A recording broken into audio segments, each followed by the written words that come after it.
Aparat Satuan Reskriminal Polresta Denpasar menetapkan 7 orang tersangka dalam kasus pembantaian oknum anggota Ormas Gede Budiarsa alias De Budi 34 tahun.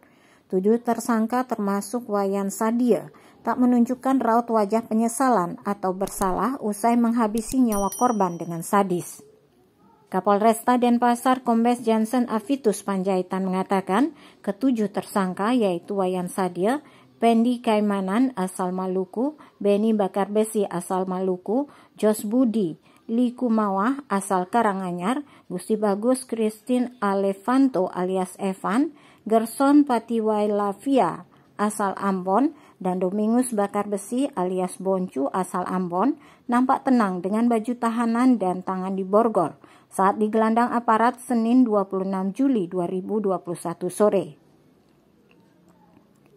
Tersangka utama dalam kasus ini Wayan Sadia, sedangkan Beni Bakar Besi merupakan Direktur PT Beta Mandiri Multisolusi di Jalan Gunung Patuha 7 nomor 9C, Banjar Sanggabuana, Desa Tegal Harum, Denpasar Barat.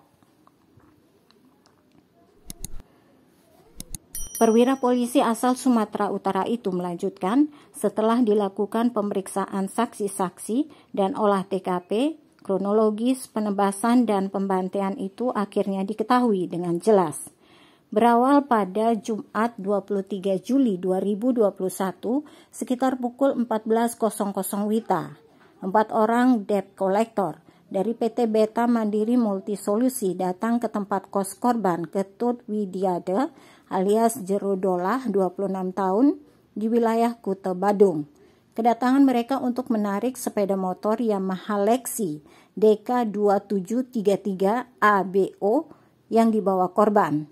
Motor itu bermasalah dalam pembayaran kredit. Kemudian Jerodolah mengajak De Budi ke kantor PT Beta Mandiri Multisolusi mengendarai Honda Beat DK6016 KF untuk menyelesaikan permasalahan tersebut. Dan setelah kedua korban tiba di sana, terjadilah keributan dan pengeroyokan terhadap korban De Budi dan Jerodolah. Dan akhirnya De Budi melarikan diri. Kemudian ketujuh tersangka mengejar korban hingga di simpang Jalan Subur Kalimutu, Monang Maning, Denpasar Barat, dan terjadilah penebasan dengan senjata tajam jenis pedang hingga De Budi meninggal dunia. Sementara Jerodolah berhasil melarikan diri dengan ojek, namun dia juga mengalami luka robek pada bagian kepala. Menurut Jansen, dalam peristiwa tersebut, De Budi mengalami sejumlah luka tebasan di tubuhnya, yakni kepala samping kiri luka sepanjang 15 cm, kepala bagian belakang samping kiri, lengan bawah kiri terdapat luka terbuka berbentuk garis.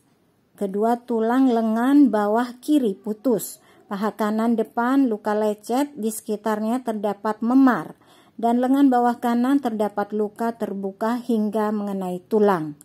Kurang dari 24 jam, ketujuh tersangka akhirnya ditangkap, termasuk tersangka Wayan Sadia, ditangkap di salah satu rumah sakit di Denpasar saat menjahit kepalanya yang terluka karena bergulat merebut pedang dengan korban De Budi. Dari lokasi kejadian, petugas mengamankan sejumlah barang bukti, diantaranya pedang yang gagangnya terlepas, 4 pedang di kantor PT Beta Mandiri Multisolusi, 3 kursi plastik dipakai melempar korban, 2 batu dipakai melempar korban, dan 2 unit sepeda motor.